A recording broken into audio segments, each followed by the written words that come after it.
Empezamos con los asistentes, creo que es en un número de 20, ¿no? Ya ingresarán los otros coparticipantes y finalmente haríamos un pequeño resumen. Pues bien, iniciando. Hemos estado escuchando todo el día los análisis sobre el Brain, ¿no? Y sobre este acontecimiento, ¿no? La matanza que ha habido de 16 o 18 personas, ¿no? Y todo el mundo están analizando y haciendo adivinanzas al respecto, ¿no? Nosotros no podríamos pronunciarnos mientras que los hechos no sean totalmente esclarecidos, pero estos acontecimientos no es casualidad, no es un hecho de casual, no aleatorio, sino de que es una respuesta a la situación política existente en el país. He ahí la respuesta. Esto nos lleva a hacer una reflexión. ¿Dónde está el poder? El poder, ¿dónde se encuentra? Hoy se encuentra en el statu quo, en el Estado, ¿no? El Estado-corporación que tenemos, ¿no? El sistema económico nacional global que tenemos está en una situación de fragilidad tremenda, ¿no? Por las circunstancias globales, ¿no? Entonces responde frente a una situación cualesquiera que pueda poner en peligro el statu quo, ¿no? El poder no está en la muchedumbre. El poder no se encuentra en una movilización, ¿no? En movilizaciones, etcétera. Eso no significa poder. El poder es fáctico, es lo que hoy ejerce autoridad, ¿no? En las circunstancias que hoy vivimos, ¿no? Si queremos hablar de poder real, de poder de un trasfondo estructural, eso se llama ideología, ¿no? La ideología es lo que va construyendo poder. Y lo que vemos en el país es fragilidad, porque no existe en teorías sociales organizadas. De eso se trata en el fondo. No podemos escuchar, por ejemplo, algunos analistas tipo Gorriti, que son personas serias y comienzan a analizar los hechos, los acontecimientos visibles, ¿no? Pero la principal explicación es invisible, está debajo, es latente, está en las fuerzas estructurales que se están desarrollando a nivel mundial. Como dijo, la ideología es lo que realmente construye un poder verdadero, ¿no? Un poder que pueda movilizar las fuerzas profundas, estructurales, que conforman las economías, las sociedades en un país determinado. La ideología científica, la sociología política científica nos exige, nos impone que cuando no existe un poder fáctico de una ideología, esta organización de producto de esta ideología ingresa a procesos de defensiva estratégica, ¿no? Es decir, nosotros no estamos a favor de la guerra, no estamos a favor de grandes conflictos en el país, porque no se podría llevar adelante lo que nosotros llamamos innovación estratégica o lo que nosotros llamamos mitosis. Es decir, de salirnos del terreno de las ideologías y las prácticas de la política y del desarrollo nacional, salirnos de ahí y crear, inventar estrategias desconocidas hasta hoy. Eso es lo que significa innovación estratégica, ¿no? Y la herramienta de la innovación estratégica es la mitosis, es decir, el de crear prototipos, el de crear células y estas se desarrollan y al desarrollarse se van desdoblando y se van convirtiendo en 2, en 4, en 8, en 16, 32, etcétera, hasta que se construye un poder muy, muy fuerte. Mientras tanto, nosotros tenemos que ser conscientes de las realidades que vivimos. Por ejemplo, debemos ser conscientes de la realidad actual de la economía nacional. Hoy, definitivamente, la economía nacional estructurada, ¿no? Es esa economía que genera el 75% del PIB, sobre todo ahora, ¿no? Con la enorme subida de los metales, ¿no? De los productos mineralógicos en el mundo. El cobre tiene unos precios ahora enormes y eso es lo que el Estado Corporación tiene que garantizar, porque no es una actividad directriz locomotora, la economía minera, que estructura un PBI, que arrastra un PBI. No es que la mina, que el valor material, el valor monetario de la producción minera es el PBI, no, sino que arrastra, que lidera, ¿no? Es una locomotora la economía minera en el país y que conforma ese PBI, ¿cierto? Entonces, cuando hablamos de poder, hablamos del poder económico, hablamos del poder del capital global y hablamos del poder del Estado, ¿no? Mientras que organizaciones que se desarrollan dentro de las masas, dentro de la ciudadanía, ¿no? No tengan la posibilidad de reestructurar un Estado, ¿no? De reestructurar un statu quo, entonces tienen que ubicarse a la defensiva y no a la ofensiva. Porque no es una ofensiva verdadera, ¿no? La movilización de muchedumbre, sin partidos políticos, sin ideologías, sin organizaciones, he ahí las consecuencias. He ahí de lo que se viene, ¿no? Estos son solamente las manifestaciones de lo que vamos a percibir a fin de año, como lo planteamos en el último artículo. Estos solamente son los antecedentes, solo son avisos de lo que va a suceder a fin de año en un país como el nuestro, en una gravísima situación, ¿no? ¿No? Que esa es la realidad de nuestra población, la realidad de nuestra comunidad nacional. 60%, ¿no? Del trabajo se ha extinguido, 60% de los ingresos familiares se han extinguido. Entonces es una situación gravísima y eso genera caos, genera violencia, genera muchas circunstancias anímicas, ¿no? Pasionales, pero que no significan poder, ¿no? Y lo que es real, lo que se impone en una realidad como la que estamos viviendo en el mundo, ¿cierto? Es el poder fáctico, ¿no? Que vigente, ¿no? El statu quo, eso es, ¿no? A eso se enfrenta. Y eso no se puede enfrentar sin ideología. No se puede enfrentar sin organizaciones sólidas, fuertes. Y en el Perú no hay eso, ¿no? Para poder reestructurar las economías, reestructurar los diversos sectores de la economía nacional, ¿no? Y poder reestructurar la economía social. No es posible en las circunstancias en las cuales se vive, ¿no? Eso es en primer lugar, ¿no? Nada más es un acontecimiento aparentemente aislado del BRAE, pero que reflejan, que manifiestan lo que va a suceder a fin de año, ¿no?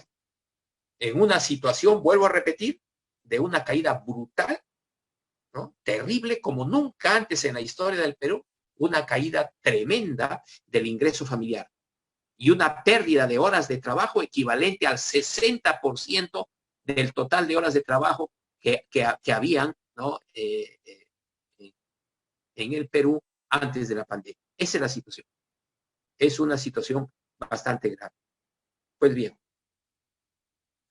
el debate, ¿no? Que por un hecho, mire, los grandes debates que hay, la gran situación política que hay, ¿no? Las fuerzas políticas en el país son tan frágiles, ¿no? Que un hecho como este del BRAE, ¿no? Hace de que lo discutido en el debate ya sea obsoleto. Acabo de escuchar a Carranza, ¿no? Acabo de escuchar a Carranza en la televisión diciendo que lo que hay que hacer ahora es hay que hacer inyección de liquidez en la base de la pirámide. Lo que nosotros venimos planteando hace un año. Y se negaba. Pues bien, ahora no ven ya otra posibilidad. Tienen que inyectar liquidez en la base de la pirámide. Y está hablando de renta básica, etc. Como en Chile. En Chile están en pleno trimestre, ¿no? En 3 meses de inyección de liquidez a las familias vulnerables, ¿no? Que es la mayoría, ¿no? En Chile. Pues están discutiendo ahora mismo de que hay que hacer 3 meses más, ¿no es cierto? 6 meses, que es lo que estamos planteando. Han aplicado 3 meses de inyección de liquidez, ¿no? Y ahora van a hacer 3 meses más. Sin embargo, se está planteando de que esa inyección sea superior en un 50% más, ¿no? De tal forma de que ahora en Chile, amigos, una persona mínimamente recibe $230 al mes, ¿no? Si es, por ejemplo, si ha quedado solo una persona, un anciano, que ha muerto la esposa, no hay hijos, etcétera, es una familia de uno, ¿no? Entonces, $230. Pero están calculando esta renta básica a nivel familiar. Y hay una renta determinada, si son 2, si son 3, si son 4 en la familia, si son 5, si son 10, hasta 10 o más de 10. Hasta 10 es el máximo. En Chile van a recibir en junio una familia de 10, $1,560, o sea, $156 por cabeza, por persona, ¿no? Por miembro de la familia. $156 es lo mínimo que se va a recibir en Chile durante 3 meses más. Eso es inyección de liquidez. Eso es shock fiscal, ¿no? Eso es shock fiscal, ¿no? Eso es lo más parecido que hay al dinero helicóptero, ¿no? Hoy se está poniendo de moda otra vez, ¿no? El dinero helicóptero, la renta básica. No hay salida para la economía, ¿no? No se puede reactivar la economía si no hay estas inyecciones de liquidez por parte del Estado a base de endeudamiento o a base de emisión de papel moneda por el Banco Central de Reserva que se lo presta al Estado, ¿no? No hay otra posibilidad. Lo que nosotros planteamos hace un año, ¿no? Hoy, ¿no? Se impone ya como una verdad universal, ¿no? Lo planteaba Ruini, lo planteaban algunos a nivel mundial y decían de tremendos economistas que planteaban, ¿no? Sobre todo Nuriel Rubin, ¿no? Y ahora ya se está planteando en toda América Latina, inclusive en el Perú. Lo acabo de escuchar a Carranza. ¿Qué dice Perú Libre al respecto? Nada. Nada dice al respecto, ¿no? Más bien tienen algunas opiniones contrarias a eso, ¿no? Y es imposible poder reactivar la economía sin reactivar la demanda. He ahí el problema. He ahí el problema. Ahí es el debate. A nivel ideológico es el debate. Lo otro es lo anecdótico, ¿no? Tres personas armadas entran a un bar-restaurante, ¿no es cierto? Y comienzan a disparar a diestra y siniestra y matan a 16 o 18 personas. Eso ya es un hecho importante, es un hecho de lesa humanidad. Sí, es lesa humanidad, ¿cierto? Sin embargo, es un hecho circunstancial ahora, ¿no? Frente, ¿no? Al problema ideológico que es lo principal. Y que las organizaciones políticas no están en la condición cultural de poder asumir, ¿no? Resolver ese problema ideológico. Eso es. ausencia total de ideología. Eso es lo que llena de malos augurios, ¿no? Al futuro del país. A fines de año vamos a ver un grave problema, ¿no? En nuevos contenidos, cero, ¿no? Que es ideología. Nuevos contenidos, cero. Frente a las nuevas circunstancias, cero. Ya, esto es lo que hace, ¿no? Nos hace afirmar de que fin de año en el Perú va a ser gravísimo. Va a ser muy grave. Pues bien, cuando hablamos de ideología, ¿de qué estamos hablando? Es ideología de cambio de época. Ya lo venimos planteando, ¿no? Desde el inicio de la pandemia. Es ideología de cambio de época. El cambio de época ahora es una realidad manifiesta y eso no se organiza. Ese cambio, esa realidad nueva, manifiesta del cambio de época, no se convierte en teoría social. No lo pueden hacer por fallas en las ciencias sociales, en las ciencias económicas y todas las ciencias. Entonces, no pueden elaborar una teoría social. M. Napier lo ha hecho y cada vez es más vigente. Hasta el cuaderno nuestro del 2016 es absolutamente vigente ahora. Entonces, una primera cuestión, una primera constatación, falta flagrante, ¿no es cierto? Una falta total de contenidos, ¿no? Y falta de ideología. Pues bien, amigos, en el mundo se ha iniciado, ¿no es cierto? Se ha iniciado la desglobalización, es decir, la desglobalización de los procesos de mundialización del capital global a partir de la década del 80, ¿no? Hoy se está revirtiendo eso.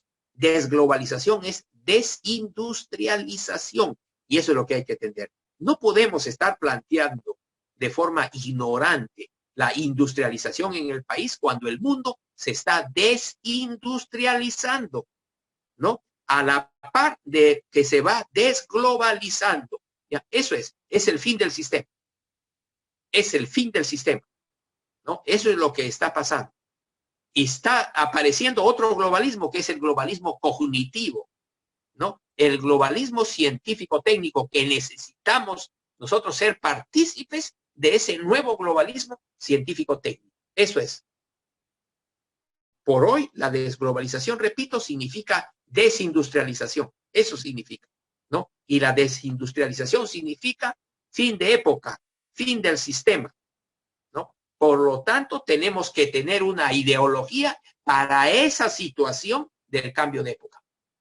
Hoy tenemos, consiguientemente, una gran crisis del capital rentista, ¿no? Son cerca de más de 500 billones de dólares que comienzan a desarrollar un proceso de desvalorización. El capital en crisis, el gran capital rentista en una crisis extraordinaria, ¿no? De desvalorización. Y eso tenemos que tener nosotros muy presente porque la desvalorización del capital rentista se va a convertir en fuga de capitales, ¿no? Y convertirlo en bienes inmobiliarios como refugio. Es decir, si tú tienes acciones, por ejemplo, un gran capitalista tiene acciones, ¿no? Y que esas acciones ya no se convierten en dinero y se aplican a la economía para crear valor material, ¿no? Y crear trabajo. Ya no se hace eso, por eso es rentista, parasitario, ¿no? Ese proceso, ¿no? Comienza a tener graves problemas. Entonces, ¿qué pasa? Venden las acciones y compran terrenos y compran grandes residencias, grandes edificios, etcétera. O sea, se convierte en capital inmobiliario. Ahora hay una enorme conversión de capital rentista invertible en capital inmobiliario, que también es parte del capital rentista, pero es más sólido, es capital fijo, capital constante. Y ahí viene el problema, otra vez, el problema de la tierra. Otra vez, ¿no? Hay que cuidar la tierra, ¿no es cierto? Y hay que convertirlo en riqueza nacional, porque el capital global, ¿cierto? Se está convirtiendo en inmobiliario a nivel mundial. Ojo con eso, ¿no? Porque, ¿no es cierto? La compraventa de tierras, ¿no? sobre todo de las tierras de la pequeña propiedad, se puede monopolizar. Ese es un problema ahora global. Entonces, lo que estoy mencionando son las características del fin de sistema. Y he planteado desindustrialización y desarrollo más bien, ¿no? De procesos, ¿cierto? Postindustriales, postcapitalistas, es uno. La gran crisis del capital rentista. El desarrollo extraordinario del capital saber de los gigantes tecnológicos, que hoy es equivalente más o menos al 30% del PBI mundial, lo señalábamos, ¿no? Es enorme. Entonces, el desarrollo de los gigantes tecnológicos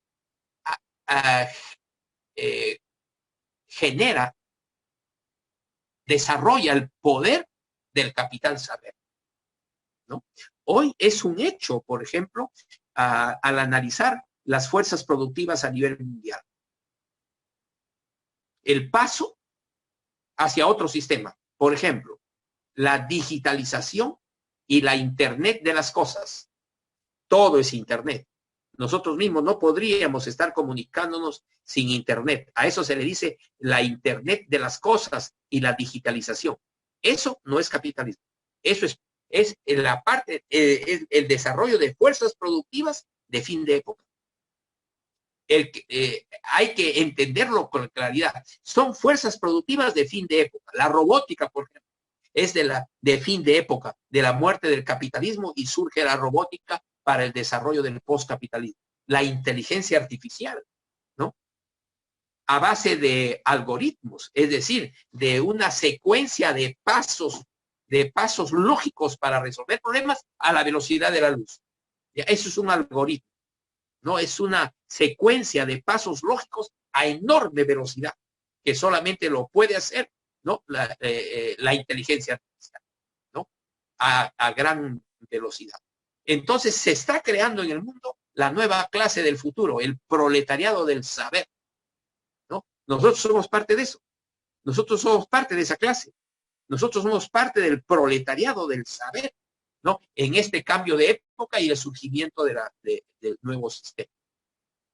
Por lo tanto, no hay nada que, como organización de innovación política, no hay nada que cambiar. Dice, vamos a cambiar el sistema. ¿Quién va a cambiar el sistema? El sistema se está reestructurando por sí solo.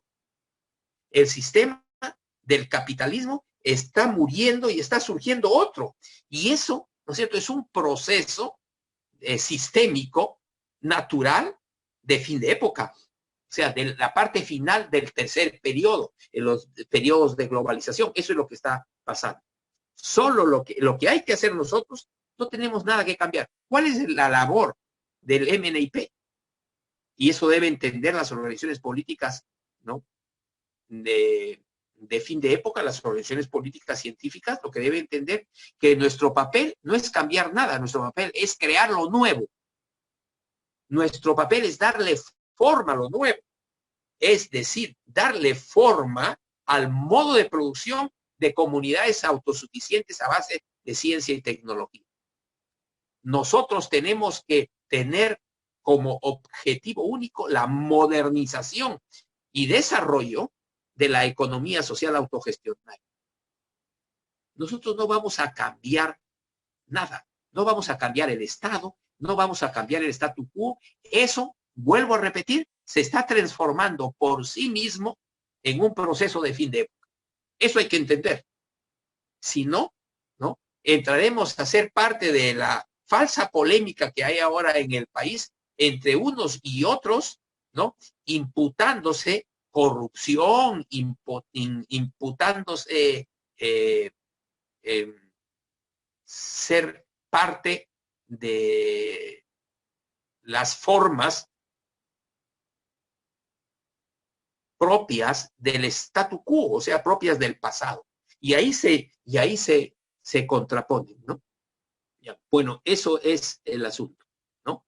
Es una cuestión ahora muy clara, como estábamos escuchando también hace un momento al señor Gorriti, ¿no? Explicando la situación, ¿no?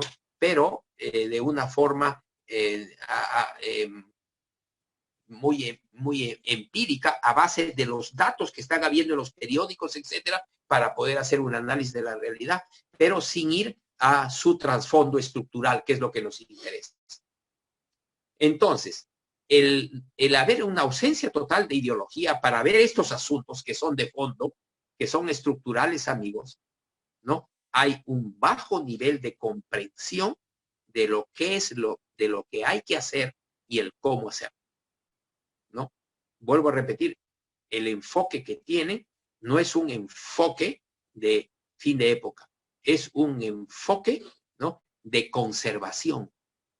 Por eso es de que estas organizaciones, como por ejemplo Perú Libre y las otras organizaciones, son conservadoras, no son transformativas, no tienen un enfoque de fin de época, no consideran de que el sistema solamente tiene que reformarse, que el sistema hay que cambiarlo, ¿no? Y eso es eso es un enfoque, es un punto de vista completamente erróneo, conservador, propio del pasado, propio de la reforma, ¿no? De la reivindicación. Nosotros hemos dicho que MNIP no es un organismo que dé trasfondo reformista o reivindicatorio. El trasfondo de MNIP es sistémico, ¿no? Y ese es nuestro planteamiento. Crear la nueva época.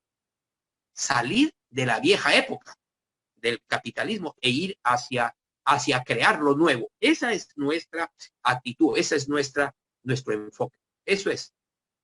Por eso es que nuestro objetivo único, que tiene que ver con los sucesos extraordinarios ahora en el mundo de la desglobalización y el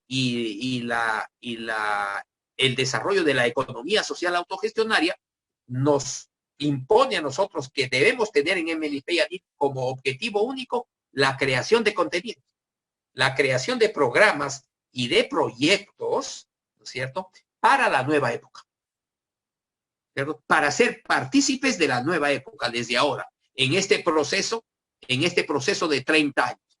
No nos vamos a poner al lado del capitalismo, tenemos que ponernos al lado y liderar el postcapitalismo en la medida que nosotros podamos desarrollarnos a nivel de liderazgo, ¿no? Ya, eso es el objetivo único nuestro, la creación de contenidos. Ahora, nosotros hemos dicho que hay que también estar midiendo nuestros avances, son los indicadores que nosotros tenemos para ver si MNIP y ANIL avanzan. ¿Cuáles son esos indicadores? La economía endógena, ¿no? Tenemos que en el país se tiene que crear una economía nacional, científico-técnica, ¿no?, creando un mercado interno en expansión a base de sustitución de importaciones, pero no como se está viendo ahora, ¿no?, como se está planteando. Por ejemplo, están en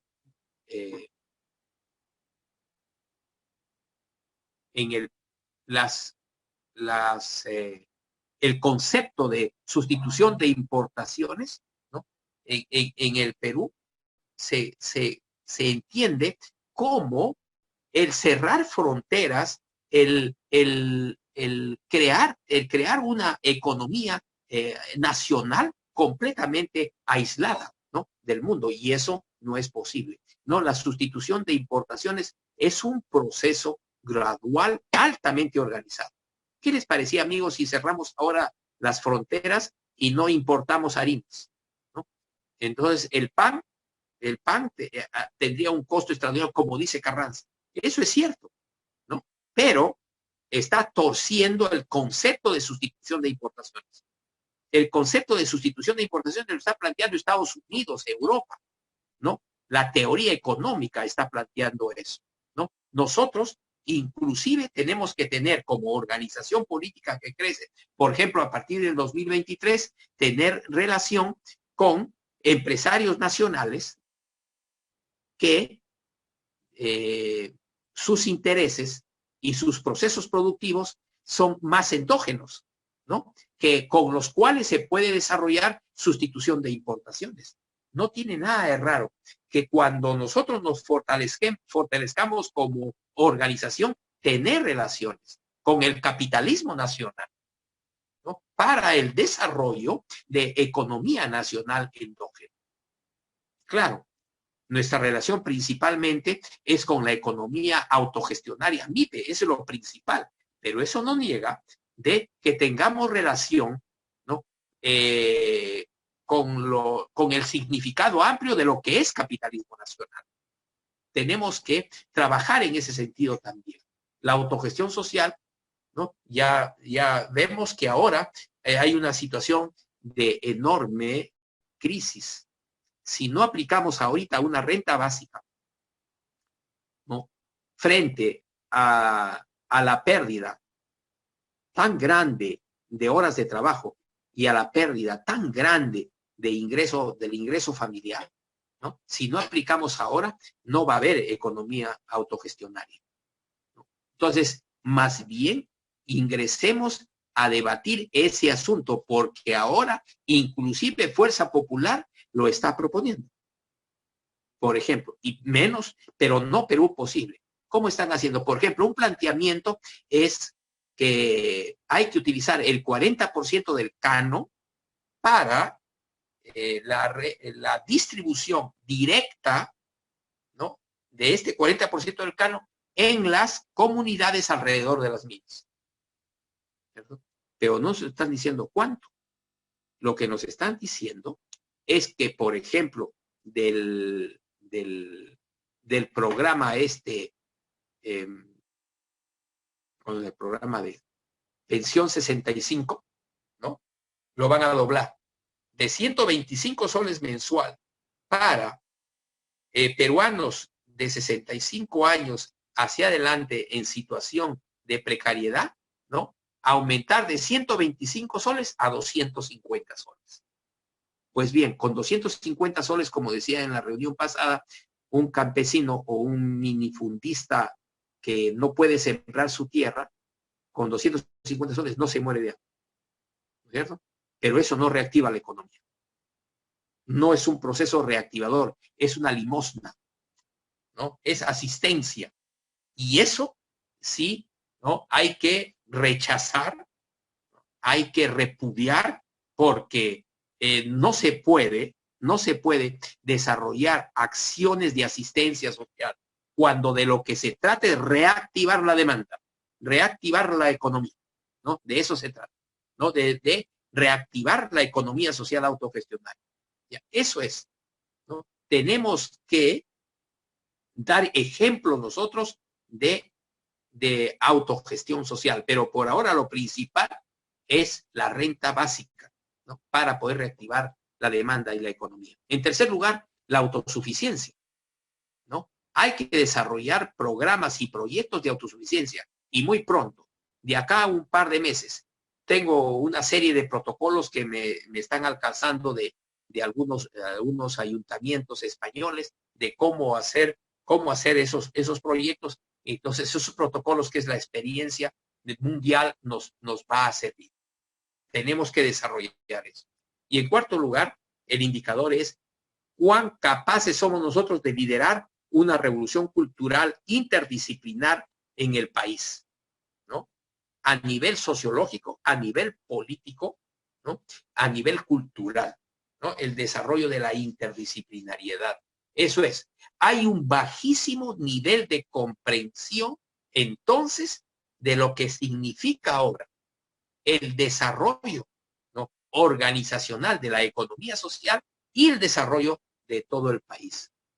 Mientras tanto, los tres modelos de desarrollo han ingresado a un proceso de confrontación que nosotros tenemos que, ¿no? Prever de los graves conflictos que puede haber en torno a los modelos de desarrollo económico, ¿no? El modelo económico de mercado global no debe ser destruido como consideran, ¿no? Algunos supuestos representantes de la clase política en el país. el modelo económico de mercado global es supranacional o es intermediario. Nosotros planteamos la nacionalización de la renta, es decir, que las ganancias del modelo económico, ¿no?, en gran parte se reinviertan en el país. Eso es la propuesta de nacionalización. Es la creación del mercado interno. Y se crea mercado interno creando ingreso familiar, desarrollando ingreso familiar. Eso es desarrollar mercado interno en expansión. Es decir, el ingreso familiar tiene que ir en expansión o no puede haber un modelo económico de mercado global, ¿no?, que esté a la altura de la desglobalización, es decir, de la nacionalización de las economías, principalmente en los países ricos. Nosotros tenemos que hacer. Ahora hay una cuestión fundamental, una incomprensión total de lo que es el modelo económico estatal para estatal. En el modelo económico estatal hay mucho conservadorismo, ¿no? No lo entiende, por ejemplo, ni Fuerza Popular, ni lo entiende Perú Libre. No entienden lo que significa ahora la reconstitución de una economía estatal para estatal. Es decir, una economía de Estado con convocatoria científico-técnica a nivel mundial, principalmente en relación con flora y fauna. Eso lo hemos planteado hasta el cansancio. Pues bien, eso es un modelo económico de Estado con gran convocatoria para estatal, científico-técnica en el mundo, en relación principalmente con la explotación, sobre todo del conocimiento latente que radica en la flora y la fauna tan diferenciada mundial que existe en nuestro país, ¿no? Ese es aprovechar la principal ventaja comparativa. No es la mina. La principal ventaja comparativa es nuestros microclimas, nuestra biodiversidad, ¿no es cierto? Y que hay que desarrollar, ¿cierto?, eso, ¿no?, a base de su conversión en conocimiento científico-técnico, ¿no? Eso es. El tercer modelo, el modelo económico ciudadano, está en una situación gravísima. Es ahí donde se ubica principalmente la gran caída de los ingresos familiares y la gran pérdida de horas de trabajo, ¿no? Eso es, este modelo económico ciudadano, MIPE, microempresarial, ¿no? Tanto el endógeno como el exógeno, es decir, microempresas que están ligadas, por ejemplo, a la comercialización de mercancías estandarizadas, y las microempresas ligadas, ¿no?, a, por ejemplo, alimentos o perecibles, ¿no?, que son de origen nacional. Entonces, todo el modelo está en una situación catastrófica, todo el modelo, ¿no? Y eso es nuestra principal labor, porque si ese modelo sigue, ¿no?, unos meses más hasta fin de año, va a ser una situación enorme, ¿no? Una situación monumental que la Organización Internacional del Trabajo, ¿no?, ha identificado. Nuestra situación, la situación del Perú, de ese modelo, de la economía social autogestionaria, en una situación gravísima, la más grave a nivel mundial. Eso es, ¿no? Vuelvo a repetir, en Chile se va a ampliar 3 meses más la inyección fiscal, la inyección de dinero sin retorno, dinero gratis, ¿no es cierto? Es dinero helicóptero, ¿no?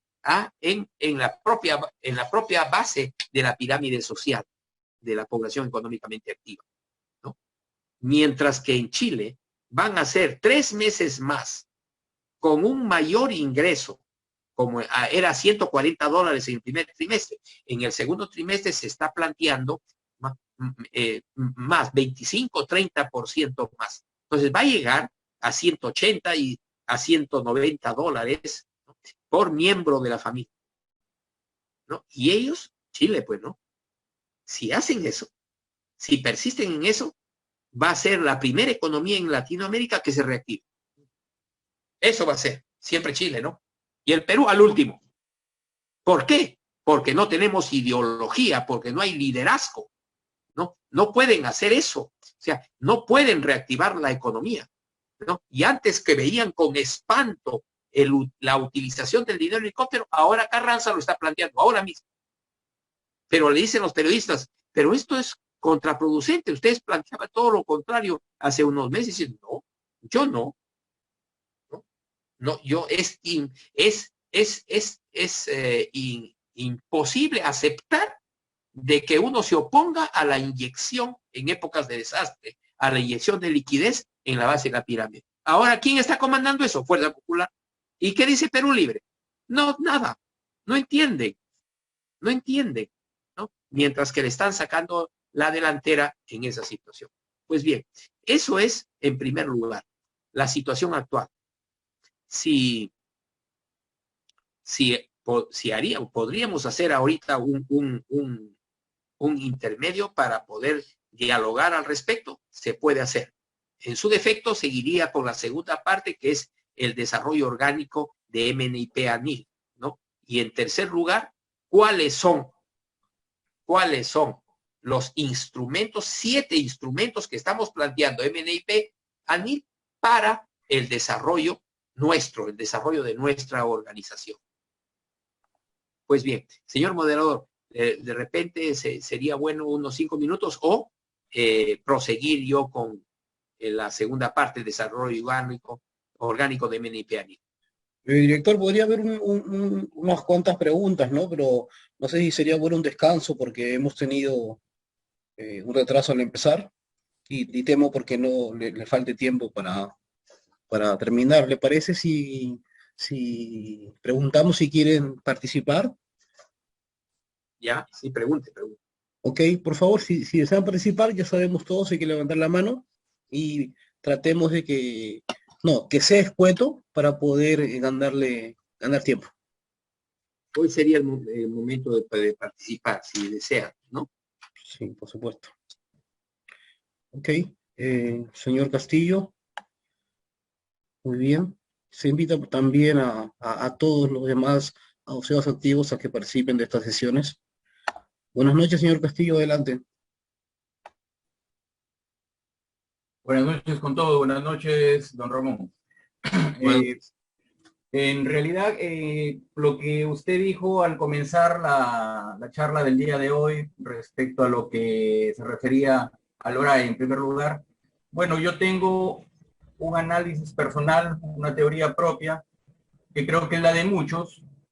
Bueno, este es un disuasivo, más que todo, sale de las canteras de Fuerza Popular, simplemente porque nadie en su sano juicio, por lógica, por sentido común, creo que si los miembros de Perú Libre fueran terroristas como así dicen que son, ningún terrorista en su sano juicio, ni el más débil mental, se le ocurriría hacer un atentado cuando ya prácticamente Perú Libre tiene el gobierno y el poder en su mano. Es imposible, es como pensar que un presidiario que ha tenido 30 años en la cárcel y le quedan 7 días para salir libre, se le ocurra matar a un policía. O sea, es un sinsentido. Entonces, obviamente esa teoría me lleva a pensar que esto es un psicosocial producto del fujimorismo que, dicho sea de paso, ya en anteriores oportunidades, tanto el 2011 como el 2016, lo ha hecho en las dos finales anteriores. Eso como para darle a conocer un poco mi punto de vista al análisis que usted hizo respecto a lo que era el BRAE. Ahora, en relación a lo que usted está mencionando, de que a fin de año se nos viene una hecatombe, una desgracia, precisamente porque no hay liderazgo, y esto pues va a suceder sea quien sea el que llegue al poder. Mi pregunta, en todo caso, mi preocupación sería, desde MNIP, ¿qué podríamos hacer? Porque obviamente no somos gobierno, no tendríamos mayor incidencia en eso. Pero algo se tendría que hacer, porque sí es evidente que lo que se nos viene, en realidad, gane quien gane, van a ser unos meses de mucha violencia y de confrontación entre los peruanos. Y finalmente, con respecto a lo que usted menciona de Carranza, don Ramón, que dice que Perú Libre no ha dicho nada en relación a este tema de la renta básica, pero yo no escuché, sino que leí varios artículos del señor Pedro Franque, que no es de Perú Libre, pero que hasta donde yo tengo entendido, Juntos por el Perú está apoyando a Perú Libre. Sí venía escribiendo en los artículos que él pone en Hildebrand, en el semanario Hildebrand, que era necesario que el país, que el gobierno le dé rentas básicas a cada uno de los peruanos, incluso decía. Perú Libre quizás no lo está diciendo, pero hasta donde yo sé, Pedro Franque está apoyando a Perú Libre. Entonces creo yo que podría ser una situación de que si Perú Libre llega al gobierno, a través de la teoría que yo le he escuchado y le he leído a Pedro Franque, podría darse a partir del 28 de julio. Bueno, esos son más que todo, más que preguntas, don Ramón, aportes, opiniones personales que quería compartir con usted. Y con todos, claro.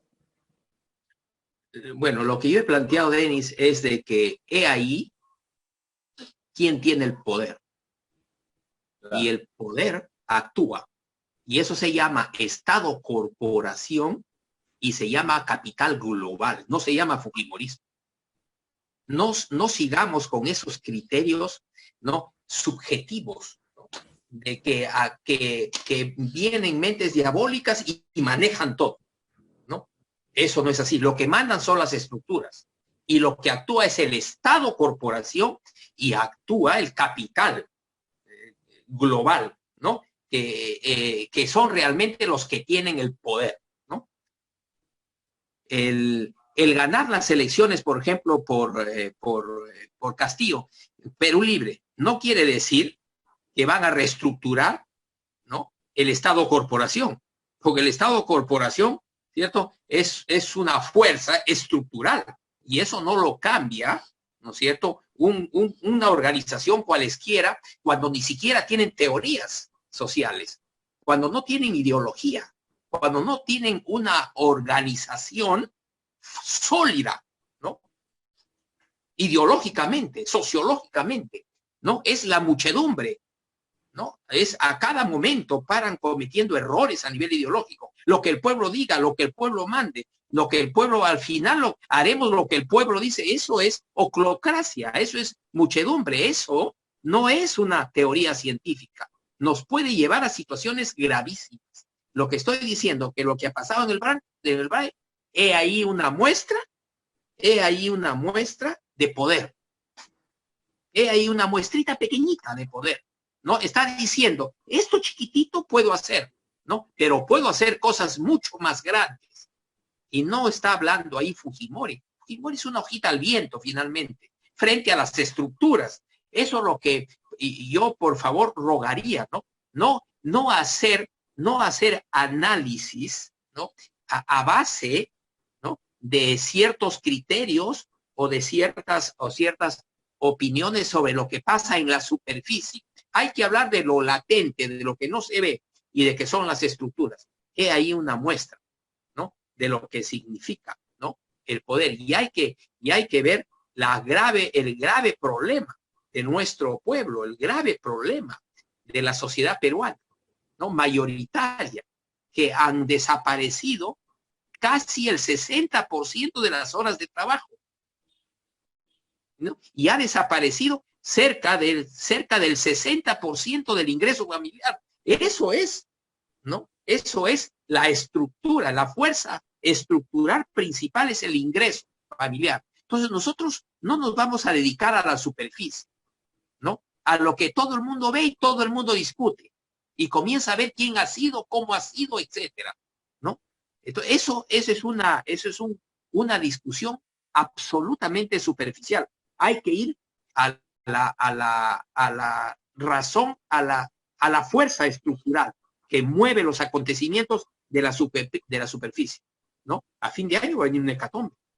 Es un hecatombe que caiga el 60% del ingreso familiar y que se pierda el 60% de las horas de trabajo. Es un hecatombe, ¿no? Y eso no se soluciona de cualquier forma. Hay un atenuante frente a eso, de que el Estado, a partir del 28 de julio, el Estado, ¿no? Que implica inclusive Fuerza Armada, ¿no? Implica banca, implica capital global, implica relaciones internacionales, ¿no? Un partido que maneje eso, que lidere eso y que aplique la renta básica, que significa, ¿no? Que significa una enorme capacidad de poder, una enorme capacidad de administración. Y eso lo hace un partido político férreo, ¿no? Sólido, que pueda movilizar, ¿no? A miles de personas de forma orgánica, ¿no? No solamente aprovechar, ¿no? La enorme depresión que está la población y responde de forma espontánea frente a todo lo que signifique, ¿no? Statu quo. Entonces, es una situación muy grave. ¿Qué hacer el MNIP? ¿No? El MNIP pasar a la defensiva estratégica, ¿cierto? Es decir, aplicar su programa de acción. El programa de acción tiene que estar clarísimo, ¿no? Tener una capacidad a partir de julio, agosto, de poder expresarse, de poder desarrollar una labor de comunicaciones y empezar con nuestros prototipos, ligarse a la MIPE, ligarse a barrios autosuficientes. Entonces, empezar el trabajo ahora de lo pequeño a lo grande, y eso significa defensiva estratégica, y que allá discutan, ¿no? Discutan sobre las cuestiones coyunturales aparentes, y nosotros dediquémonos, ¿no? a poner bases en las actividades fundamentales de autogestión social y autosuficiencia local, y plantear contenidos verdaderos sobre la significación de la nacionalización científico-técnico de la economía, ¿no? Y de lo que significa revolución cultural interdisciplinar, ¿no? Tener presencia al respecto, ¿no? ¿Qué hacer ahora? Renta básica como en Chile, así de simple. Eso es lo que hay que hacer. Pero eso tiene que movilizarse todo el Estado. Y tiene que haber una organización política que sea la esencia de ese Estado y que pueda manejar grandes fuerzas, ¿no? Hacer renta básica. Eso lo van a poder hacer, ¿no? Lo van a poder hacer. Se va a poder hacer como en Chile. Ya, esa es la tarea. Y no lo mencionan. Lo principal ahorita, todo Chile están discutiendo sobre el cómo llevar adelante la renta básica ahorita, ¿no? Y salvar a esa comunidad, ¿no? Y poder rescatar la economía. Lo están ahorita. Es lo que están haciendo. Y acá, ¿no? No tienen ni idea de lo que es renta básica.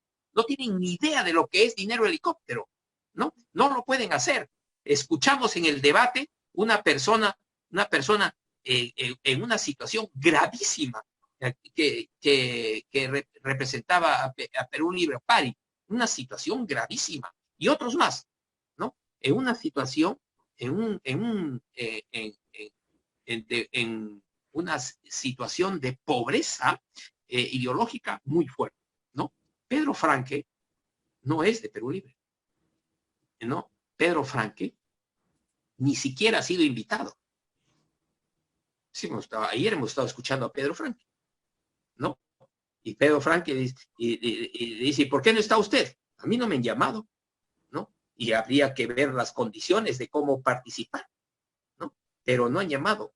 Es que hay fuerzas ahí en Perú Libre, ¿no? Que pueden hacer de manera formal, ¿no? Una asociación estratégica, pero ¿quiénes están participando en el comité técnico? Ninguno de Nuevo Perú o de Juntos por el Perú, etcétera. No hay, ¿no? Un Pedro Franque que tiene nivel, ¿no? Que tiene educación, tiene formación. No está presente. Tampoco economistas de renombre, ¿no? Economistas que conocen de cierta forma la teoría económica, ¿no? No lo hay, ¿no? Ahora, Pedro Franque hace tiempo, Denis, que ya no toca el dinero helicóptero, ¿no? Lo planteó hace meses. Yo lo he estado planteando acá, ¿no? Pero meses que Pedro Franque, los últimos 3 meses, no toca ya el tema de la renta, el tema del dinero helicóptero, ¿no? No lo planteó nunca como dinero helicóptero, ¿no? Ha planteado la necesidad, ¿no? De cierta renta básica, de mejorar los bonos, etcétera. Pero no, hay que hacerlo como Chile. Y Chile lo está haciendo. Y Chile, ¿no? Entonces va a poder rescatar su economía, ¿no? Si sigue así, en este plan, ¿no? Ojalá que algo en el Perú semejante se pueda hacer. Pero, ¿no? Anda, vete a saber acá en el Perú lo que va a suceder. Por nuestra parte, lo que nos queda, porque nuestras fuerzas son muy pequeñas, ¿no es cierto?, es ingresar a la defensiva estratégica y hacer, ¿no? Hacer actividades estratégicas. Y eso significa barrio autosuficiente. Eso significa pequeñas localidades autosuficientes, autogestionarias, modernización y desarrollo de cadenas integradas. Eso tenemos que hacer. ANIL, ¿no? La Asociación Nacional de Innovación y Liderazgo tiene que ponerse a aplicar y a liderar, ¿no? El programa de acción nuestro, de lo pequeño a lo grande, de lo simple a lo complejo, como decíamos el siglo XX, ¿no? De lo más empírico a lo más racional, ¿no? Y eso es lo que tenemos que hacer, ¿no? Muy bien, Denis. Director, gracias, señor Castillo, gracias, director. Hay que ver Estado, hay que ver fuerza estructural, ¿no? El fujimorismo es una hojita al viento, nada más, no es una fuerza estructural. Y nosotros en ideología tenemos que discutir fuerzas estructurales. ¿Qué es el fujimorismo? Nada. ¿No? Nada. ¿No es cierto? Simplemente el fujimorismo es una fuerza ya totalmente, fue una fuerza política, pero después ya se destruyó. O sea, no representa nada ni a nadie, ¿no? Ni siquiera va a poder llevar adelante un modelo económico de mercado global de nivel. No va a poder, ¿no? Carranza tiene una formación muy conservadora, ¿no? Se necesita otros economistas, no los tiene, ¿no? Perú Libre no tiene nada, tiene marxismo-leninismo, mariateguismo de comienzos del siglo XX. Por eso es que estamos en una situación muy difícil, ¿no? Esa organización Perú Libre se va a desarrollar 10 facciones, ¿no? Hay unas contradicciones internas terribles, ¿no? Por ejemplo, si hablamos de nombres, el señor Cerrón, ¿no? No va a invitar a Franque, pues. Nunca va a invitar a Franque Cerrón, ¿no? Entonces, hay situaciones bien graves dentro de esa organización. No deseamos nada malo, ¿no? A Perú Libre, ¿no? Yo he tenido alumnos dentro de Perú Libre, ¿no? Hay algunas personas que han seguido mis programas, ¿no? Los programas de MNIP, quiero decir, ¿no? Y ahí están, y me llaman, ¿no? Pero hay una situación muy difícil. Yo no voy a desear nada malo a mis alumnos, ojalá que tengan éxito, ¿no? Pero están en una condición cultural y organizacional muy difícil, ¿no? Que ganen va a ser una situación muy difícil. Claro, son los favoritos, ¿no? Pues si ganan, va a haber problemas, ¿no? Muy fuertes. Y no veo la organización política que pueda hacer frente a los problemas que el statu quo genera, ¿no? Y el propio Estado, corporación, va a ganar el gobierno, no el Estado. El Estado es otra cosa. Son estructuras muy fuertes, son estructuras de decenios, ¿no? Que se han ido formando. Es complejo. Tendría que haber una organización política muy fuerte. Y eso no es peruano. No lo es. No es fuerte. De un momento ellos mismos se han sorprendido cuando me cuentan. De una semana a otra, de repente se ven en la punta de la ola y jamás pensaron eso, ¿no? O sea, no hay una organización partidaria ahí muy sólida para poder lidiar ahora o liderar, ¿no? Esta situación tan compleja, ¿no? Que hay. Pues bien, eso es. Gracias, director. Vamos a aceptar, son las 9:30. 9:30. Sí, el señor Valladares quiere participar. Si podría ser director, que ser algo muy escueto de su parte y de la suya para poder continuar, o de lo contrario, Ya, pasamos esa pregunta al final. está Diga, bien, que hable. ¿Quiere hablar? Que hable, ok, amigo Valladares, ¿no? ok, señor Valentín, adelante, por favor. Buenas noches, permítame enviarle solicitud de audio. Buenas noches.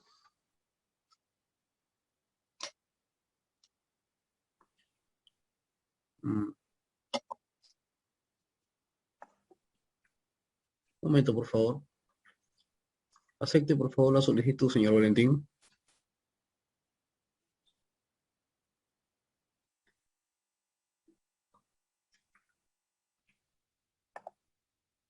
Bueno, Ya, Sí, ok.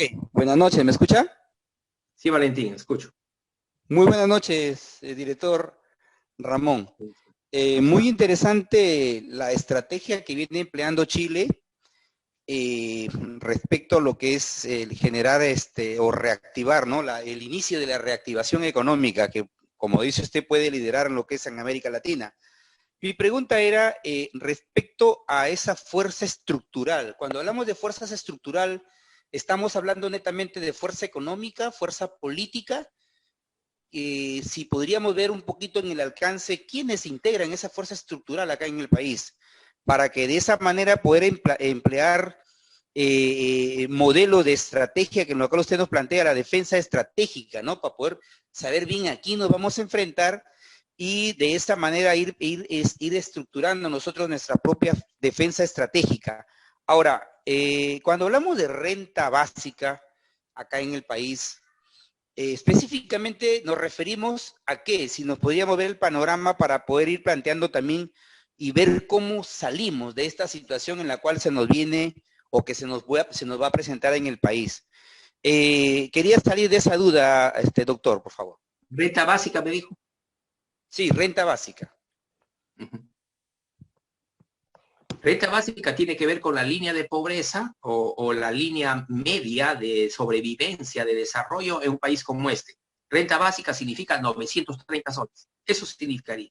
Sueldo mínimo. O sea, se dice sueldo mínimo vital, 930 soles. Es vital. ¿No es cierto? De forma per cápita. No por familia, sino per cápita. ¿No? ¿No? Y ni siquiera Chile está llegando a eso, por eso que va a tener dificultades, ¿no? Pero es el más avanzado que hay en América Latina en cuanto a renta básica, ¿no? Llega a un máximo, eso ya lo expliqué cuando, por ejemplo, en un país no podemos llegar a 930, podemos llegar a 600, entonces esos 330 hay que aplicarle un indicador, un impuesto para convertir, digamos, el 30% de eso y se entrega el 30% y seguir según las condiciones del Estado e ir llegando como meta, como objetivo a esa renta básica, es un mínimo vital de sobrevivencia. Eso se tiene que hacer, ¿no? Lo hacen en todo el mundo. Bueno, Estados Unidos lo puede hacer, ¿no? Chile lo está haciendo y nosotros no tenemos por qué no hacerlo, ¿no? Entonces, hay que tener contacto con un grupo de economistas, hacer algunos pronunciamientos. Ya veremos qué hacemos a partir del 28 de julio, según las condiciones de la política, según la coyuntura, ¿cierto? Eso sería renta básica. Tiene que ver con el mínimo vital que se necesita en un país para la sobrevivencia, ¿no? Y eso es 930 soles. El problema está que en el país, antes de la pandemia, el 50% de la PEA ganaba menos del mínimo vital. Por eso es de que no hay economía en el país, en el sentido tengan a bien mis palabras, economía existe, pero economía en desarrollo no, ¿no? Ahora es la oportunidad. Entonces el Estado se puede endeudar, Estado, no gobierno nacional, Estado, ¿no? Banco Central de Reserva puede emitir papel moneda y poder juntar por ambas fuentes de financiamiento, se puede financiar el shock fiscal, ¿no? Se puede. El Perú lo puede hacer mejor que cualquier país, mejor que Chile, porque está en mejor condición macroeconómica Perú que Chile. Perú tiene una mejor condición macroeconómica que Chile, que Argentina, que Colombia, ¿no? Entonces lo puede hacer, pero no lo hace, ¿no? Porque en el Perú no hay liderazgo político. No existe eso. Y eso es lo que necesitamos, ¿no? Cuando hablamos de fuerza estructural, en resumen, Valentín, estamos hablando de los modelos económicos y estamos hablando de las fuerzas productivas, ¿no? Estamos hablando de las relaciones de producción. De eso estamos en el artículo, se explica bien, ¿sí? Modelo económico del mercado global, ¿no? Tiene fuerza. ¿Quién da la fuerza? El mercado mundial, el capital global, son fuerzas estructurales, ¿no? Ahora, hay una fuerza que se transforma en estructural si es que la ideología se convierte en organizaciones de tracción, dicen los tecnócratas. Es decir, la ideología muy fuerte se transforma en un organismo muy fuerte que tiene tracción, o sea, que puede liderar, ¿no es cierto?, a toda una comunidad de forma orgánica, ¿no? De forma productiva, de forma social productiva, de forma sociológica. Entonces se convierte en una fuerza estructural. De lo contrario, no. No, aquí el fujimorismo no es una fuerza estructural. Es débil, frágil, ¿no? Perú Libre no es una fuerza estructural. Es muy débil, ¿no? Es muy frágil, lleno de contradicciones. Eso nos hace temer para el futuro cercano. Llena de malos augurios el futuro, ¿no? Eso es el asunto. Manejar el capital, ¿no? Manejar el conocimiento. Por ejemplo, el management, la gestión del conocimiento puede ser de forma estructural si tenemos una cadena de escuelas, por ejemplo. Entonces, se transforma en una variable estructural. ¿Sí, no? Eso es. A eso estamos. Gracias, director. Gracias, Gracias. señor Valentín. Gracias. Muchas gracias. Gracias, Valentín. Bueno, director, ¿podemos continuar? ¿Cuál es la estructura debido al cambio de horario? Sí, hemos perdido media hora, ¿no? Sí, ¿no? Claro. Digamos 20 minutos. Pero me refiero Entonces, de todas maneras, las personas tienen que trabajar y a las 10 y 10 está un esfuerzo, 10 y 15, para poder retirarse. Mientras tanto, voy a ser muy escueto, ya que nos falta poco tiempo para pasar a discutir. Desarrollo orgánico de MNIP-ANIL. El secreto, amigos, tengamos muy en cuenta esto, que el secreto del éxito de MNIP-ANIL es la capacitación, la evaluación y la certificación de 300 personas entre el 2021 y el 2022. A mediados del 2022 debemos nosotros haber organizado 300 personas certificadas, que estamos convencidas, ¿no?, que tienen ideología en la mente estructurada. Hay que hacer una serie de actividades para poder garantizar que las personas están trabajando con la ideología en sus mentes, ¿no? Si hacemos eso, yo les garantizo, con mi experiencia, yo garantizo de que si logramos una organización de 300 afiliados a MNIP con esas características, seremos la organización más sólida de este país. Mire usted, ¿no? ¿Cuántos militantes tiene, entre comillas, tiene Perú Libre o Fuerza Popular? Tienen aparentemente miles, no, 300 necesitamos. Y seríamos la organización más fuerte, porque no tienen 300 ellos, ninguna de las organizaciones tienen 300 organizadas ideológicamente, no lo tienen.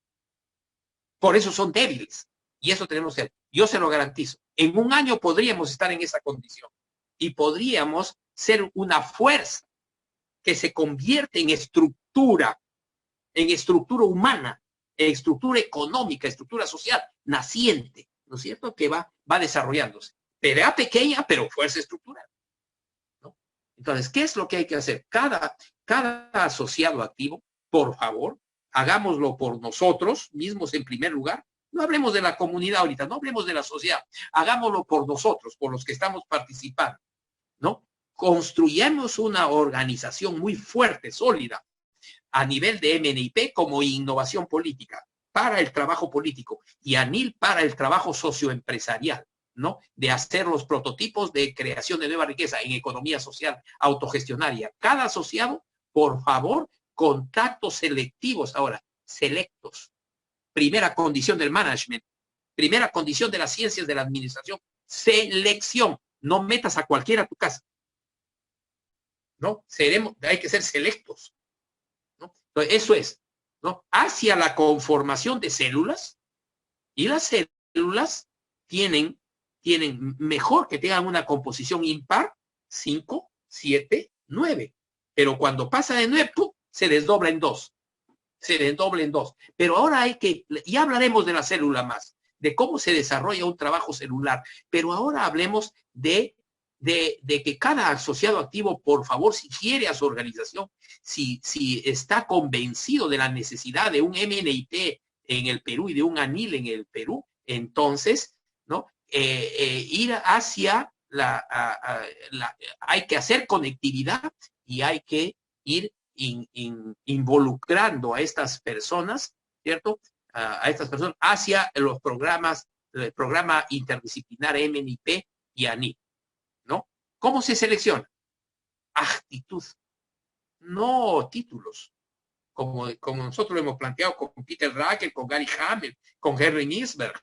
No se trata de escoger a las personas por su título, no, sino por su actitud, su disposición, su actitud de abrir su mente para tener un panorama teórico más amplio. Eso es lo principal. Actitud para eso y actitud para el trabajo, para el desarrollo organizacional. Eso es, ¿no? Puedes tener secundaria y nada más y se acabó. No es prerequisito el estudio previo, formal en el país, ¿no? Entonces, no hay que tener en cuenta el título. Lo que hay que tener en cuenta es la actitud y la disposición, ¿no? Para la adquisición de ideología y para poder hacer desarrollo orgánico. Eso es. 3 condiciones, en fin de cuentas, para una persona. Primero, su cabeza. ¿Cómo está su cabeza?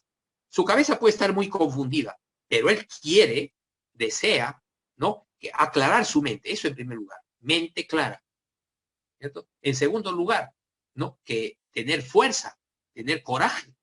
Hay que ver personas con coraje, con fuerza. Eso en segundo lugar. Y en tercer lugar, gente apasionada, no frívolos, que no toman en serio esto, ¿no? No que hay mucha frivolidad en Lima, sobre todo, ¿no?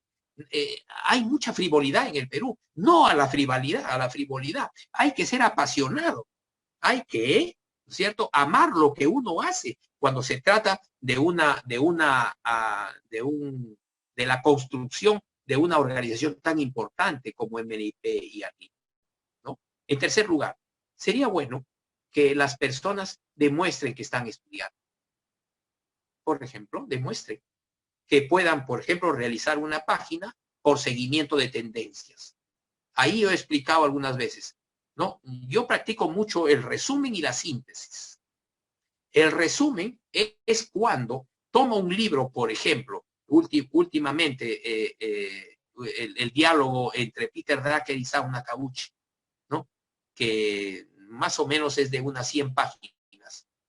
Entonces, ¿qué es lo que hay que hacer? Yo agarro algunas partes, extraigo algunas partes, ¿no es cierto?, subrayo, saco citas y comienzo a interconectar y hago un cuerpo de información sobre lo que queremos hacer para poder transformar la realidad.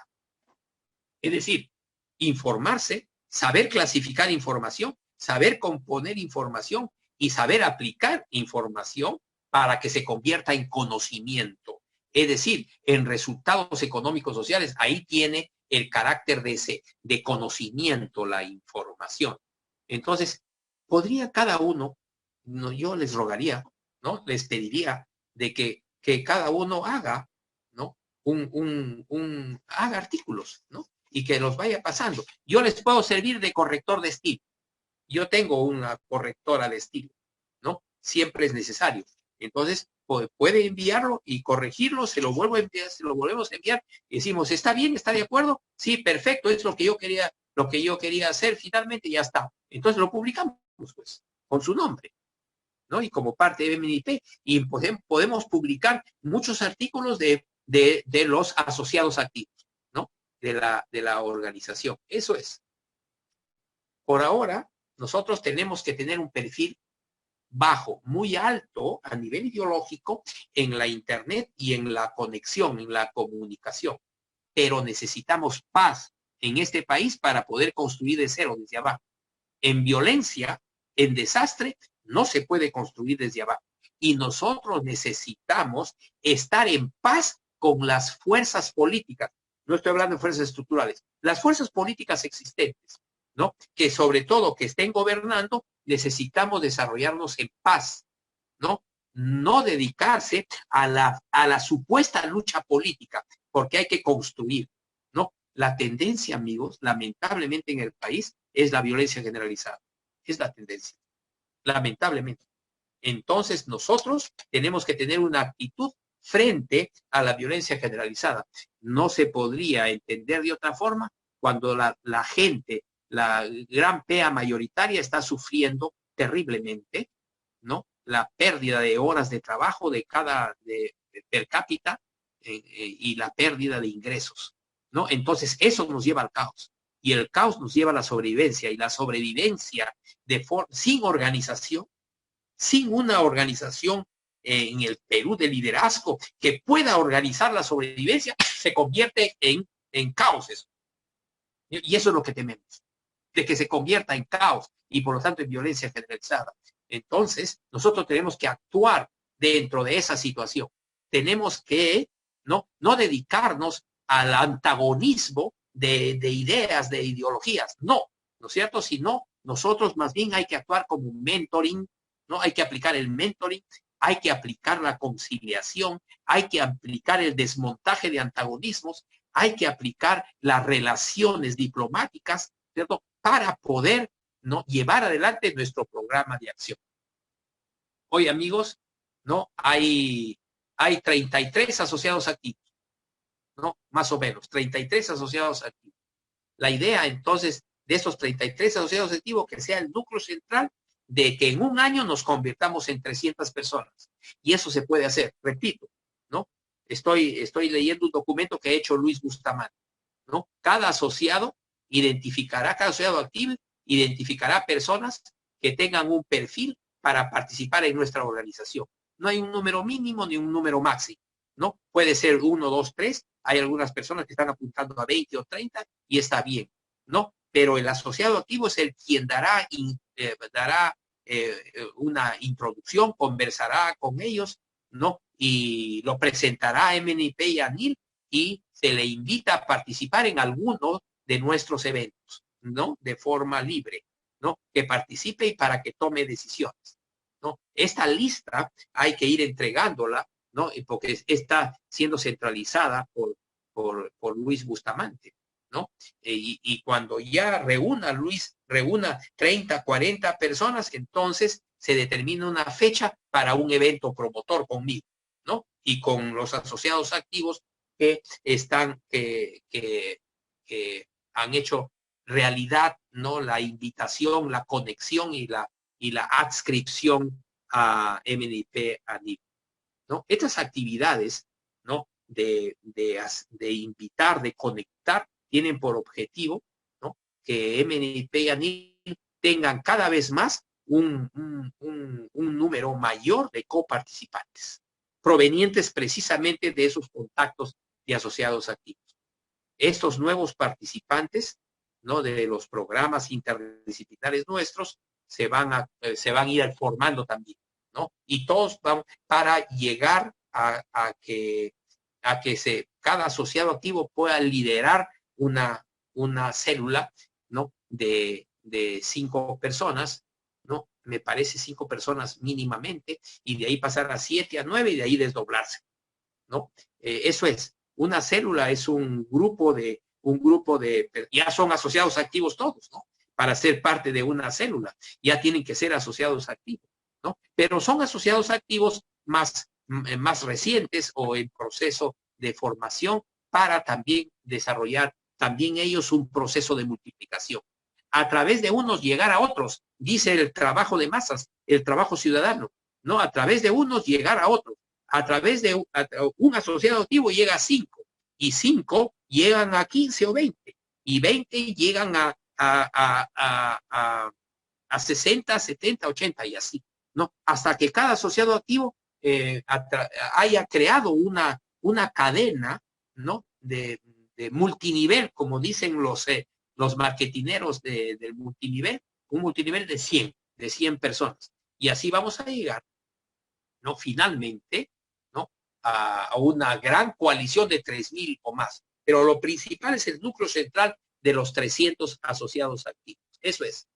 Al final, después, cuando las células se esté desdoblando en 2 o 3, ya forman una unidad ideológica, como llaman los tecnócratas. Unión ideológica es una UGA. La unidad de gestión autónoma es una unidad ideológica, ¿no? Social, política y también económica. Eso es.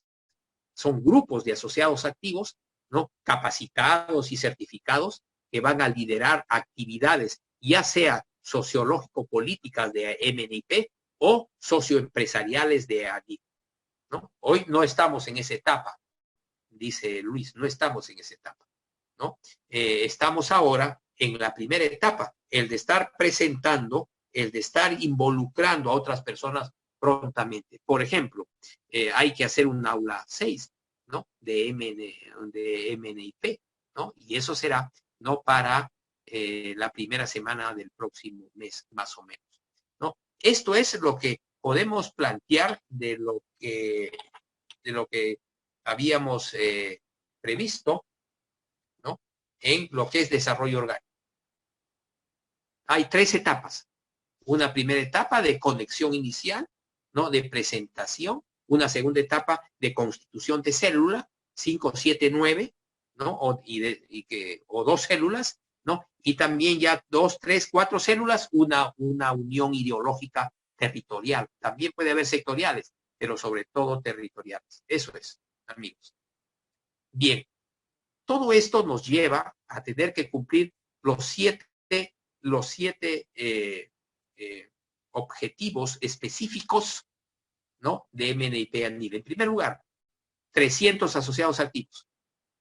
Desarrollo orgánico de esta primera aula, digamos, de esta primera célula, de macrocélula de 33 personas, convertirse en un año en 300. Seleccionados, capacitados y certificados. Sin certificación, no es parte de esos 300. No, eso en primer lugar. En segundo lugar, prontamente vamos a convocar a jóvenes, ¿no? ANIL está en un proceso de reconstitución de su dirección ejecutiva, ¿no? Y parece que eso lo solucionamos en una semana más, ¿no? Y vamos a empezar una gran convocatoria de jóvenes promotores, ¿no? Para que nosotros los formemos, pero también sirva para el crecimiento orgánico de MNIP y ANIP. Vamos a hacer una aula, digamos, ojalá que sean unos 20, 30 promotores y los vamos a formar, nosotros a capacitar y a que se desarrollen también en la economía de MNIP y ANIP, ¿no? Y se dediquen estos jóvenes solamente a conectar y solamente a formar las aulas que nosotros necesitamos cada vez más. Eso es en segundo lugar. En tercer lugar, la publicación del primer cuaderno. Amigos, vamos a hacer publicaciones. Esta es una organización sociológica científica. Por favor, siéntanse seguros en estas organizaciones. Vamos a publicar el primer cuaderno de resúmenes y síntesis, ¿no? Sobre el tercer periodo de la sociedad contemporánea, ¿no? Y el cambio de época, que será una reedición del cuaderno patrón del 2016. Eso va a ser la primera publicación, ¿no? Pero de seguida, 6 meses después, porque vamos a hacer 2 cuadernos por año, de ahí viene el segundo cuaderno que tiene que ver con el programa de acción nuestro. Es decir, con autosuficiencia local, con autogestión social, autosuficiencia local, revolución cultural, ¿cierto? Y cómo hacer el proceso de nacionalización científico-técnica de la economía nacional, o sea, la práctica del desarrollo. Nuestro programa de acción, eso será en segundo lugar. En tercer lugar, ¿no? A mediados del próximo año publicaremos otro cuaderno que tiene que ver con las tricotomías del desarrollo, ¿no? Ya no con dicotomías, sino tricotomías, que es un planteamiento filosófico nuestro, y lo vamos a hacer a mediados del próximo año. De seguida, ¿no? El cuarto cuaderno será las herramientas del management. ¿no? Que nosotros los hemos estudiado, pero totalmente reeditadas, con mayor información, con actualizaciones, etcétera, será el cuaderno, el cuarto cuaderno. El quinto cuaderno, otra vez volveremos a la situación mundial. ¿Cómo está, no? La desglobalización, o cómo está, por ejemplo, las grandes fuerzas que hay en el mundo, ¿no? ¿Cómo están las 88,000 corporaciones y las 600,000 subsidiarias? ¿Cómo está nuestro mundo a nivel del desarrollo supranacional, ¿no? ¿En qué situación se encontrará la desglobalización? Entonces, será un quinto cuaderno, tenemos que volver ahí, ¿no? Y un sexto cuaderno tendrá que ver con, ¿no? Nuevas herramientas del management, ¿no? Entonces, tenemos publicaciones para 3 años y nos vamos a dedicar, ¿no? Yo lidero esa tarea, pero me van a apoyar, ¿no? Algunos asociados activos que quieran apoyar, quieran participar en el cuaderno, ¿no? Lo vamos, pues basta con que lo solicite y entonces organizamos grupos de data mining, es decir, de conseguir data que se necesite. Es un trabajo de equipo, ¿no? No es solo un trabajo mío de publicación. Eso es lo tercero. El cuarto instrumento, el cuarto objetivo específico, ¿no? La práctica del Twitter. ¿Cuándo vamos a publicar? ¿Cuándo vamos a ingresar con el Twitter? ¿No? Me parece, ¿no? Después de la publicación del cuaderno, es el cuarto.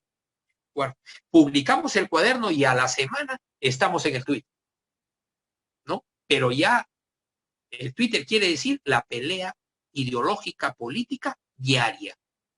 Y ahí vamos a estar en el Twitter, yo personalmente, principalmente, con el apoyo de un equipo. Entonces estamos respondiendo y estamos generando hashtag, etcétera. Es decir, nos vamos hacia la arena ideológico-política, pero en masa, a través del Twitter. No se puede hacer esto con Facebook, ¿no? Entonces, y eso sería nuestro cuarto objetivo específico, hacer un potente Twitter, ¿no? Digamos con 1 millón de seguidores. Eso sería fabuloso. Eso es el cuarto.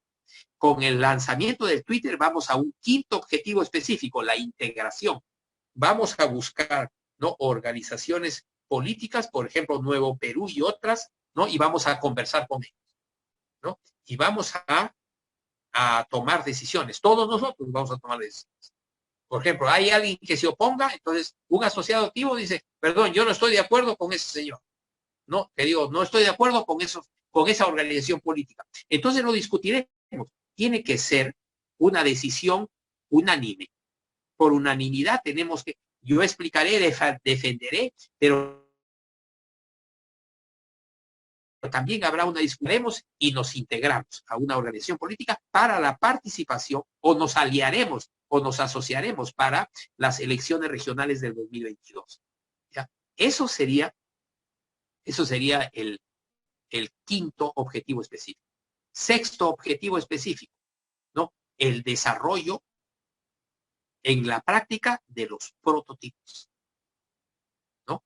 Por agosto debemos estar terminando diseños de prototipos y desarrollar prototipos MIP en cadena, ¿no? Iniciar un slow, 2 slow, 3 slow, ¿no? Depende de los asociados activos también, ¿no? Y también desarrollar con ANIL, una pequeña inmobiliaria para la compra y venta de terrenos, ¿no? A nivel, o asociaciones con comunidades campesinas para hacer pequeñas localidades autosuficientes, o sea, ecoaldeas, ¿no? Plantearemos el proyecto y negociaremos con comunidades campesinas, también con el Estado, con bienes nacionales, ¿no? Podemos negociar, ¿no?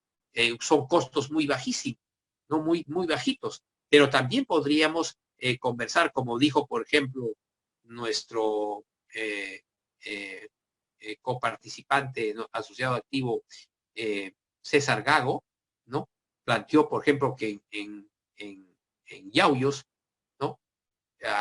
Hay como entre 30 a 40 comunidades campesinas que practican la agricultura en andenes, que es una maravilla, ¿no? Y están abandonados, entonces podemos hacer prototipos. Eso es el sexto. Y séptimo, adquirimos un kit. Depende de nuestro avance. Adquirimos un kit, nos afiliamos los 300, ¿no es cierto? Y estamos participando en las elecciones regionales y en enero del 2023, con toda nuestra capacidad de conexión, de capacitación, etcétera, en 2 meses nosotros nos convertimos en organización política nacional. Esos son los 7 objetivos específicos. Pues bien, esta parte de la exposición ha sido en 2 partes. Una primera parte, el desarrollo orgánico de MNIP, y una parte de nuestros objetivos específicos. Eso es, señor moderador, por mi parte, y podríamos dialogar algo. Las personas que tengan que trabajar mañana tempranito, entonces no hay problema, pueden retirarse, ¿no? Se les va a enviar la grabación, no se preocupen, ¿no? Y para no afectar a nadie personalmente. Pues bien, eso sería todo por mi parte. Gracias, director. Bueno, entonces podemos empezar con este segundo coloquio, por favor. Pueden levantar la mano y participar.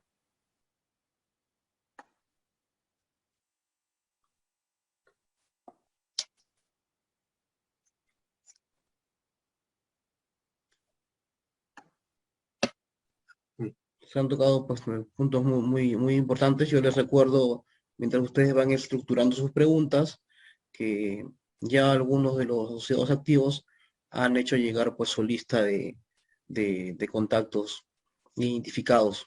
Por favor, no olviden realizar esa tarea esta semana para poder identificar la fecha adecuada para esa sesión de introducción con el director.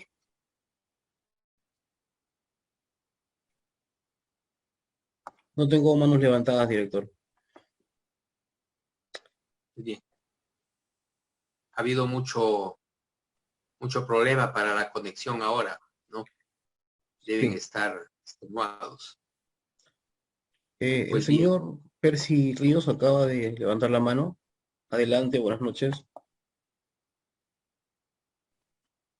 Gracias, Luis. Buenas noches, profesor Ramón. Buenas noches con los Percy. participantes. Sí, bueno, yo también he tenido había ingresado, luego tuve un poco de inconveniente al inicio para poder escuchar completamente la exposición, que estaba centrado, entiendo, sobre la coyuntura del atentado que sucedió el domingo pasado, y bueno, pues un poco la proyección de los partidos políticos en el aspecto técnico propositivo.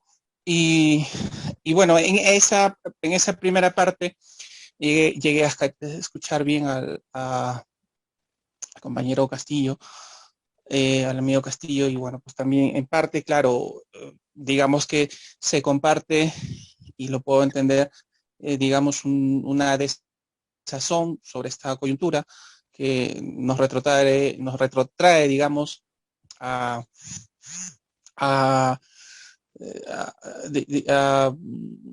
tratar de diagramar la realidad de una manera quizás hasta más emocional, ¿no? Entonces, como estas últimas décadas entiendo que nuestra vocación por las elecciones ha sido siempre un antivoto y nunca ha sido un pro. Llegar a esta coyuntura, a estos posibles cambios de modelo, entiendo, es una preocupación que creo que lo compartimos con la mayoría. Y le iba a hacer una preguntita respecto a ello, si era, porque honestamente no me quedó tampoco muy en claro si el partido, o bueno, no el partido, digo, si el grupo iba a tomar, MENIP iba a tomar algún tipo de posición o tomaría posiciones frente a este tipo de situaciones y hechos lamentables como puede ser este atentado, ¿no? Entiendo que no se ha sacado ningún comunicado, pero no sé si para otras circunstancias podría sacarse, y también como usted está refiriendo que tengamos una postura más estratégica y no entrar a esta dicotomía conflictiva, y que sí efectivamente vemos que es una espiral descendiente y también de violencia creciente. Cuesta más un poco quitar las soflamas de las emociones que tenemos, ¿no? En ese punto, bueno, esa era un poco la pregunta. Y respecto al grupo, que a la organicidad en cuanto a grupo, ¿cómo estaríamos? Si los tiempos son más, digamos, más definidos, si tenemos tiempos de coordinación, de desarrollo de nuestros proyectos definidos, o va a ir en consonancia a las condiciones propias de que cada uno va a ir desarrollando su proyecto, ¿no? Eso quería consultarle, profesor Ramón. Gracias.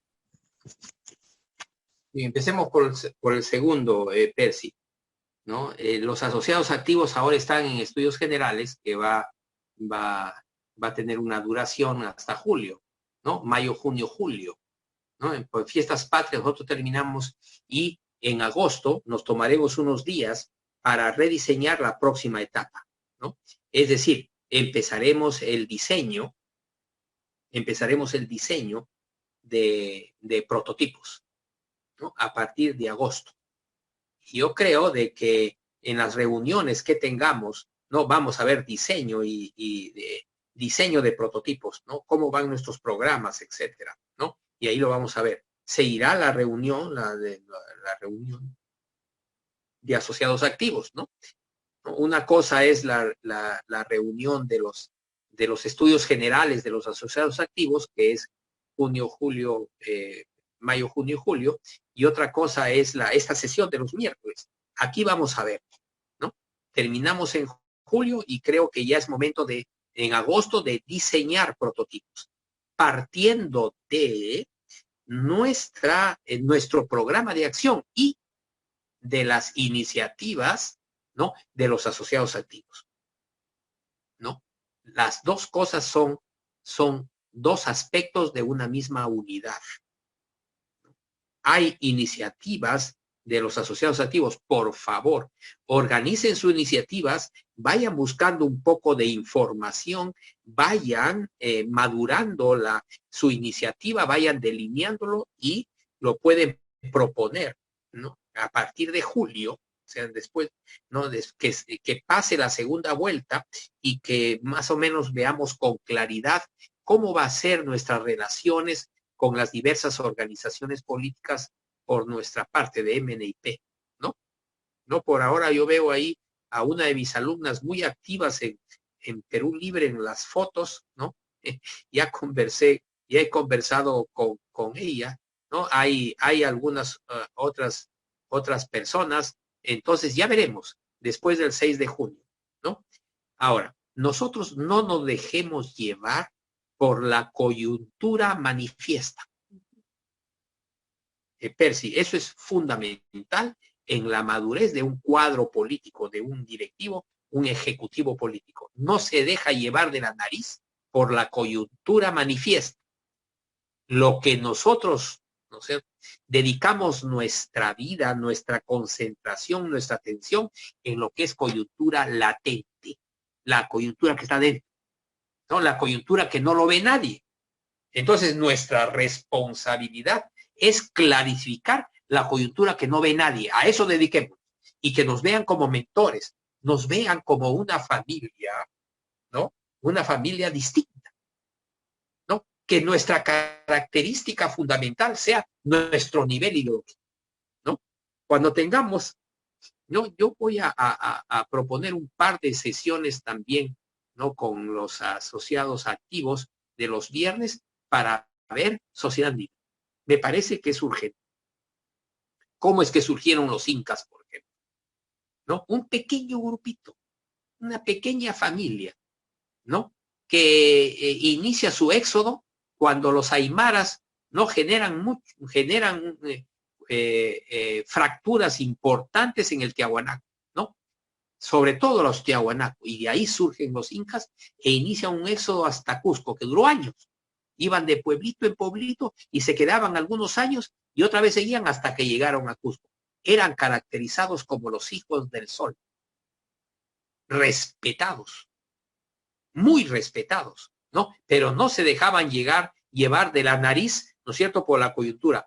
Nosotros tenemos que tener muy en cuenta, nosotros manejamos a la coyuntura no nos maneja a nosotros, porque nosotros somos la ideología. Nosotros develamos la coyuntura latente, la coyuntura profunda, y nosotros decimos qué hay que hacer. No nos van a decir a nosotros qué es lo que tenemos que hacer. ¿No? Viene un atentado, etcétera, y nosotros tenemos que hacer un comunicado.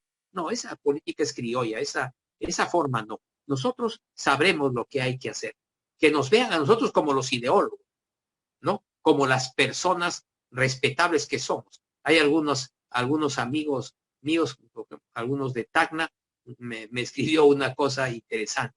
Me dijo, Ramón, no lo puedo leer ni hoy ni mañana, pero yo el sábado, ¿no es cierto?, voy a estar muy sosegado para poder degustar tu artículo, ¿no? O sea, para leerlo a profundidad. Eso es. Nosotros tenemos que ser respetados, ¿no? Se comunican algunas personas que no son asociados activos, ¿no? Porque no pueden, son empresarios, son académicos, entonces se comunican, ¿no? Y para poder pedir y poder pedir conversar. Y hablamos, ¿no? Hay algunos que son periodistas, por ejemplo, ¿no? Sin embargo, yo les he dicho, si quieren publicar, porque ya han publicado y lo publican mal, ¿no? No señalan con corrección, amputan los artículos, ¿no? Muchas veces le quitan la esencia y hay problemas, ¿no? Entonces, nosotros no nos dejemos llevar por estos atentados, que es una manifestación, una pequeña manifestación de la situación, ¿no?, de la coyuntura de fondo, ¿no? Solamente es una pequeña manifestación, ¿no?, de lo que realmente está pasando en el país, ¿no?, en las fuerzas estructurales, que la gente no ve. La gente ve la televisión y ve nomás la superficie, pero no ve al fondo. Eso es, ¿no? Veamos la situación de fondo del país. Y nosotros manejemos la coyuntura, no que la coyuntura nos maneje a nosotros, porque nosotros nos dedicamos a la ideología, o sea, a la trascendencia. Si nosotros nos dedicamos a la trascendencia, no nos vamos a dejar llevar por 4 acontecimientos, ¿no? Que es una manifestación pequeña de lo que está pasando en el fondo de nuestro país, ¿no? Mucha pasión, sí, pero hay que ser cauto también, ¿no? Ser apasionado, pero sobre todo hay que ser ideólogo, ¿no? Y tener coraje, ¿no?, para poder resistir lo que se viene.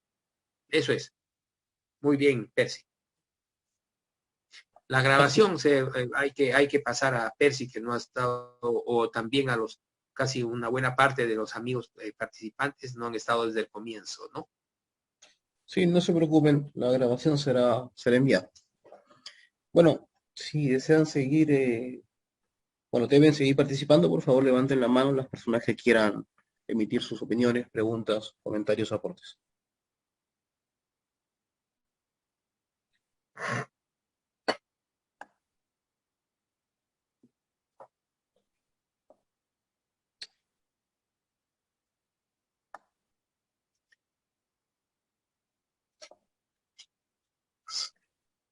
Bueno, director. Ya están cansados. ¿Ah? Sí, están cansados. Tenemos problemas también de no hay que abusar de los asociados activos. Perfecto. Por favor, estudien mucho, estudien el artículo, imprímanlo, subrayen, ¿no? Pareciera que ha sido uno de las mejores publicaciones que hemos tenido. Hay muchos comentarios, ¿no? Por favor, estudien los modelos, estudien los modos de producción, ¿no? Ahí hay teoría, ¿no? Hay ideología, entonces hay que ver esas cuestiones, ¿no? Perfecto. Muy bien. Muchas Okay, gracias. bueno, se da por terminada la sesión. Nos reencontramos la próxima semana. Recuerden que mañana tenemos el aula de estudios generales a las 8 de la noche. Que tengan muy buenas noches. Viernes. Perdón, sí, disculpen entonces, pasado mañana, director. Muchas gracias. Pues hay que tener también, hay que comprender a Luis también. Está muy cansado. Buenas noches a todos. Buenas noches, director. Hasta luego.